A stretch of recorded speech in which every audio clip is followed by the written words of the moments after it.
Jesus is real. All of the major religions accept this. And with all this messed up stuff going on in the world, like, it's messed up, but at the same time, like, I see it as God's making it so obvious to us, like, what is wrong. To see that the modern stuff that is being promoted is wrong and that Jesus is the right way. I feel like anyone that has common sense nowadays can see that, and the worse and worse that stuff gets, the more easy to tell that. And I feel like Jesus is doing us a favor by making it more obvious, by letting the devil make everything more obvious. That the more that they promote Satanism, telling kids to change their gender, to mutilate their own bodies, the more that it's like Jesus pointing out to us, like look, it's obvious that that's wrong, and I am the right way. Like Jesus would say that, you know? And God is real. A lot of people will be like, oh, prove it, you know, like source. Like, where's your source? But it's something that you have to feel for yourself. And in my opinion, I feel like a lot of people miss it because he might not always present himself physically, but he might present himself through thoughts or ideas that maybe you think are your own because you're used to self-worship, like I was, and I'm still working on that. But have you ever had those like thoughts that just come at the right moment, and then you have the solution? Like, sure, you might think that it's you on your own doing all that, but maybe it's God. Maybe he's helping you out through ideas. And sure, I'm not saying that religion is perfect. Like, people always attack, oh, well, there's priests, you know, that do bad stuff, and the Vatican is evil, and maybe the Vatican is evil, I don't know, like, no one, like, and for sure priests have done bad stuff, but a lot of people do bad stuff, you know. It doesn't make it better, and I feel like we should do everything to stop it. But one thing that I learned from Jordan Peterson is what he says is clean your room. And to me, what that means is, like, you might not be able to change the whole world, but if you go to your local church, like I've been starting to go more often now, if you go to your local church, you'll see good people with their families that just want to find peace. That's a big misconception that people have about Christians, is that they're people that are stuck up, that think they know it all, but that's not true. Most of the Christians that I know, it's people that know that they can't do it all on their own, and they need help from Jesus and from God and from the wisdom that's in the Bible, and asking God for help. That's what Christianity is to me. It's people knowing that they can't do it on their own through self-worship. They need help, and the Bible has been around for a long time, the Word of God, and it's helped so many generations.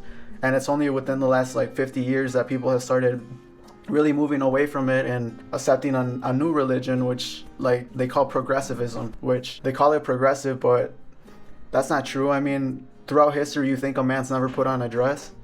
That's not true progress. It's nothing new. And God has punished people for it in the past. And that's what happens when you move away from religion. I used to also think that I could just make it through life on my own and without needing anything, but that's what happens when you're young and naive. Like, growing up, I didn't really care about religion or nothing like that, and then there was a point where I kind of made fun of it too, you know, in my art or in my business logo, stuff like that. But that's easy to do, you know, people make fun of Jesus all the time because it's easy, and it's cowardly. If something's easy to do, there's nothing, if something's easy to do, there's no sense of accomplishment, you know. And why would you want to make fun of something that people use to find meaning in life through the Word of God? Like I said, the Bible's been around for generations, and if it helped so many generations before me, you know, why am I so arrogant to think that I know better than it all of a sudden? What I notice a lot about us Latinos, our families are traditionally conservative thinking, you know, the Bible and man and woman. But then a lot of us, we go to school or public school or college, and then all of a sudden they're like, you know, they taught me this in school. And your parents, they know that's wrong. They know what's right, but I think what goes through their head a lot is, okay, well, we came from this country, and at least he's fed, he has a good education, he can get a good job, you know. If his beliefs may be, or his or her beliefs may be wrong, but at least they're happy. And then slowly over time, we lose track of what's right, you know, praising God, giving thanks. And I'm not saying that I'm perfect either. I'm talking from my own experience also, and from cutting hair, talking to my clients and what they believe, and then I talk to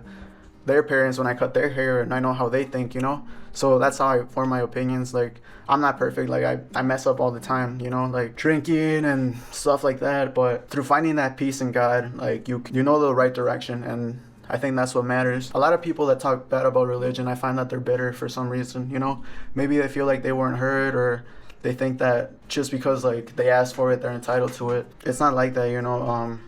God doesn't just give. You also have to give thanks. and build a relationship, which is what I'm trying to do. I've seen guys that have everything, and they have a good family, you know, they're good looking people, and like you think they have everything, but they think that Jesus and God is silly, and it's just like a fairy tale. And when you're like that, you feel alone, even if you pretend like you're not alone. And I've seen them like even take their own lives. You know, they have everything figured out besides their spirituality. And I'm not talking spirituality like those people that say, oh, I'm spiritual but not religious. Like, those are the same people that always talk about like energy and, oh yeah, like I can feel his energy. Well, if there's a group of people at a church, and they're all praying for a certain cause, isn't that the same thing as energy? To me, what Christianity represents is goodness and art and beauty, and the opposite of that is, I think, what we're seeing now, you know, like with drag queens reading to children, which doesn't make any sense to me, like why those two would ever be mixed, or how people can defend that. But like I said, I feel like God is letting the devil do this to make it more obvious for us the devil is real and that God is real, and make it an easy choice for us to pick the good side. This feels like it's like the devil's last attempt to collect as many people and take them down with him as he can, which is why it's being promoted like on mainstream media, like at the Grammy, you know, Satanism, all that stuff. For example, Jesus Revolution, which was a great movie, it only had a few time slots at the movie theater, even though a lot of people love that movie, but they keep something stupid like Cocaine Bear for months. And I don't know, maybe Cocaine Bear is a good movie, I'm just like, you know, it's stupid. I recently went to this retreat, and it was full of guys that had found help through God, and it's just amazing, like, how many people have been touched by God that you would have never known I would have never known if I hadn't gone, you know, like people that are around me that, I guess because that's not something people really talk about that much, so it's amazing to see how close things like that happen to people around your community. And that's another thing, you know, like Jordan Peterson says, is clean your room. Like, maybe the Vatican is corrupt and you can't change it on your own, but you can go to your local church. And for example, my pastor, he's great, you know, and when I go to church, I'm not doing it because I think I'm better than everyone. I'm doing it because I'm looking for guidance, because I know I can't make it through life all on my own. When I go there, I just see good people, that like family people, you know, the hardworking people that go there for the same reason. And I think that's beautiful, and that's why I think that Christianity is worth conserving and praising Jesus, you know.